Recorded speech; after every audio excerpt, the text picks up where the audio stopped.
It's been about 5 or 6 years since our last interview. Since then, my platform has grown a lot bigger. So for the new audience, introduce yourself, please. Okay, my name is street name is Bird One. Kev Mac video, you know this is for sure. Kev Mac video, open your soul, represent your ghetto, baby. As I said once before, a few years ago, and the reason why I'm Bird One because they had Baby Bird and Little Bird. Okay, and so I became Bird One because I've had the name, and like I've mentioned once before, my correct nickname is Thunderbird. Okay, and I got that name in 1957.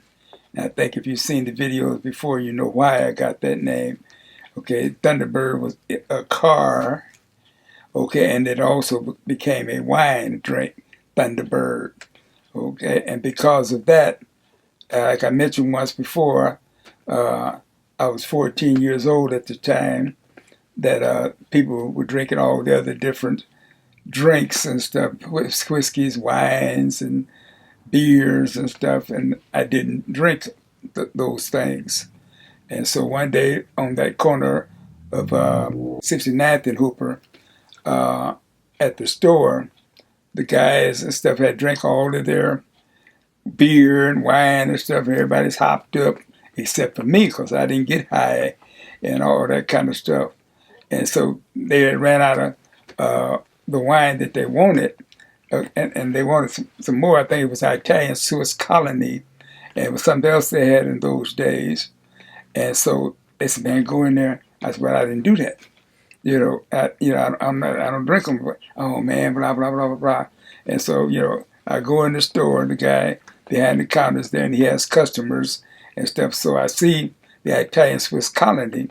Okay, but then I'm looking and watching, make sure the man don't see me steal the Thunderbird. I mean the Italian Swiss Colony.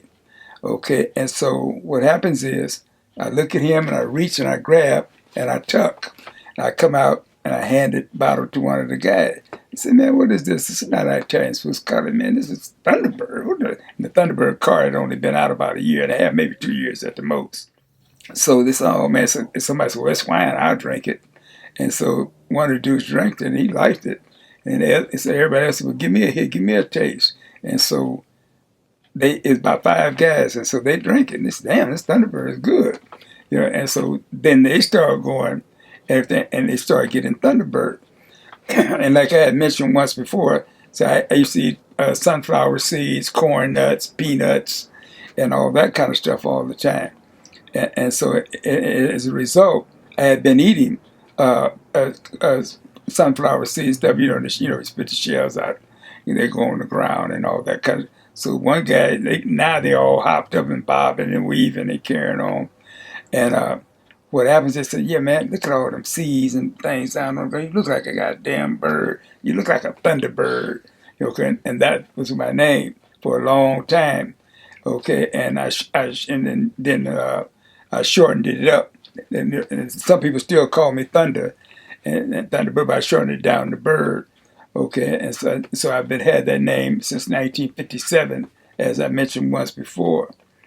And basically, what I have to say today, this is for my compadres from my area mostly, okay, and compadres from other places that I knew when I was in the juvenile hall, the old county jail, stuff like that. In fact, I was just thinking earlier today about a guy, Ernest Yanez. Okay, he was from Little East Side, and he had the name Eskimo.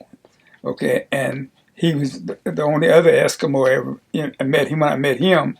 Okay, because we had Eskimo from Florence. Yeah, and so there was the 2 Eskimo. I was thinking about him and some other guys, and like I mentioned once before, I came to this neighborhood in 1950 when I was 7 years old, and I grew up,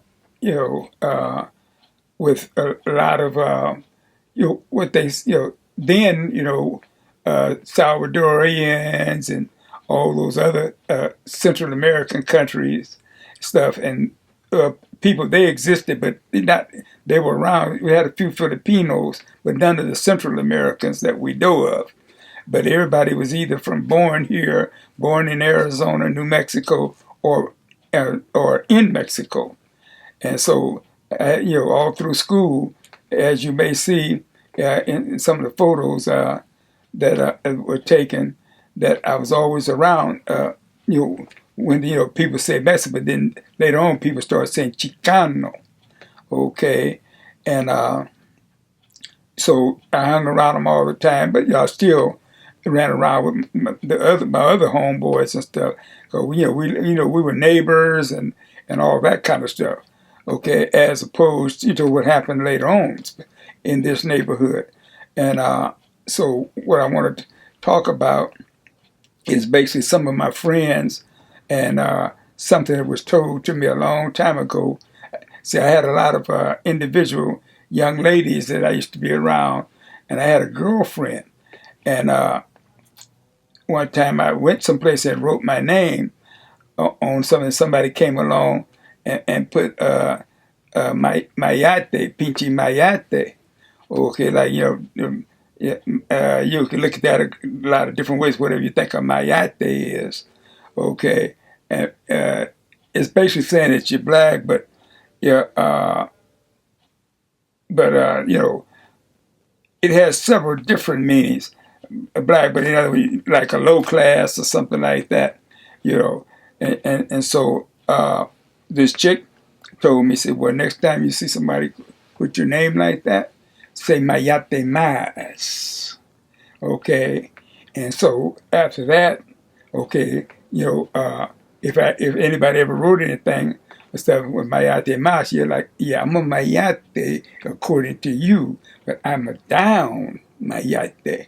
And I'm a nonsense Mayate, okay, and such and so on. And so